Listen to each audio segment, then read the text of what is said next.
I'm gonna be working with Dakota's feet. She's decent with her feet now. You saw me go through the whole process of picking them up. Now I kind of want her to be a little bit better for the farrier, so I'm gonna kind of have her legs between my knees where the farrier would. I'm gonna click and reinforce her. So if she's good with me, then I can do like more movements than the farrier would, so that she's used to and getting ready for what he will do too. And obviously the farrier is already coming to see her. I just wanted her to be a little bit better with it. Um, so I want to kind of stretch her foot out here. So I'm just going to hold it for a couple seconds. And then while she's relaxed here, I'm going to click and then set it back down and feed her. It's also helpful, especially with the feet, to have someone kind of up by their head so that while you're working on their foot, like their foot's up here, someone can feed them and then you can put it down. Because sometimes the horse will want to just put it down to get the food. But you gotta definitely make sure your clicks are while they're up and then put the foot down and then feed. But it could be helpful to have someone else feeding too. So I'm just kind of holding up the leg a little bit longer here. I'm just kind of waiting for her to relax because she's kind of like not pulling it away from me, but you can feel that it's tense. And then when she relaxes, I'm clicking and feeding. For her, like she's already getting trimmed by the farrier. I handle her feet. She's not super worried about it. Like for the Mustangs, I wouldn't necessarily do that. I would pick it up for 1 second, do that 3 times, 2 seconds, 3 seconds, and build it from there. I wouldn't necessarily worry about them being completely relaxed with it because they would have more fear just kind of around their legs. But for her, like it wasn't that big of a deal because she's already being handled. I just wanted to make her a little bit better. So,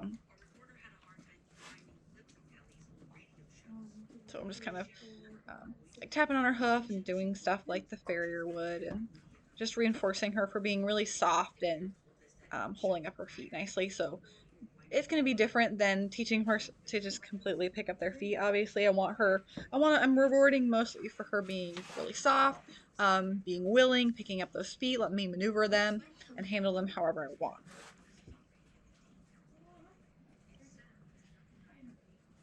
So I'm also working on the stay here, which we've been working on quite a bit. Just asking her to stand while I can go inside and get some more food, or go inside and get tack or whatever it might be. So she has worked on that, and that is looking better. Like I can leave her there and she's not going to leave. So that's really nice. It's a really handy behavior for sure.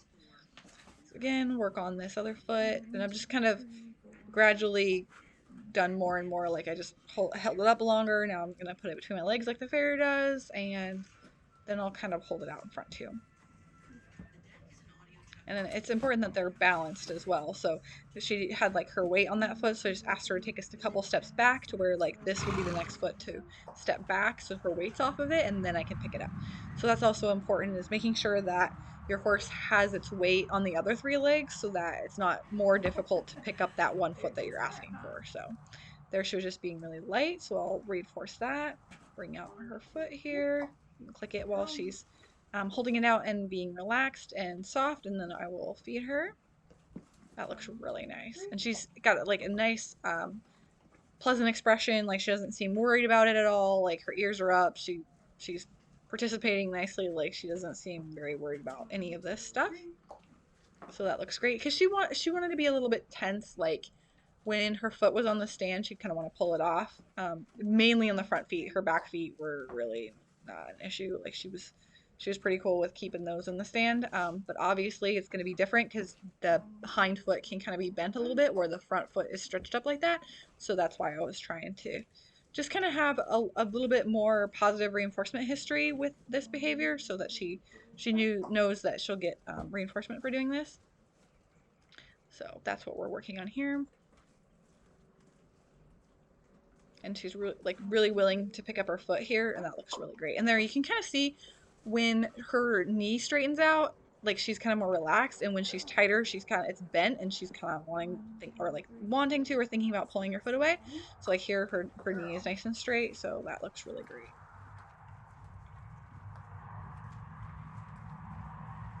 I'm just gonna hold it up for a little bit longer amount of time. Awesome. And I don't do this every day. I just do a couple of sessions. I usually do like a session like a couple days or the day before my farrier comes just to kind of remind her. She's pretty good for the farrier, so I don't need to do a whole lot. If your horse is not great for the farrier, obviously you need to do more. I would do more with the horse than what the farrier is going to do. So, like, if you think the farrier is going to hold their front foot up for 30 seconds, I would make sure that horse can pull it up there for like 50 seconds.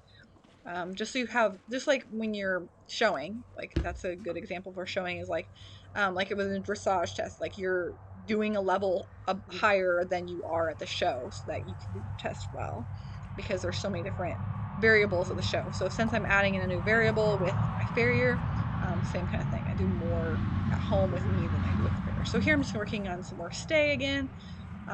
Again, this is where I'm going to do a lot of my stay because this is where I usually tack up and groom. And mostly you've been seeing it like in the round pen, in the arena. So I do still have her on the lead rope, but I'm not using it at all. I'm giving my stay cue and then just kind of, I'm just mixing it up a little bit more. I'm not being as systematic about it because I do want to start using this behavior just every day.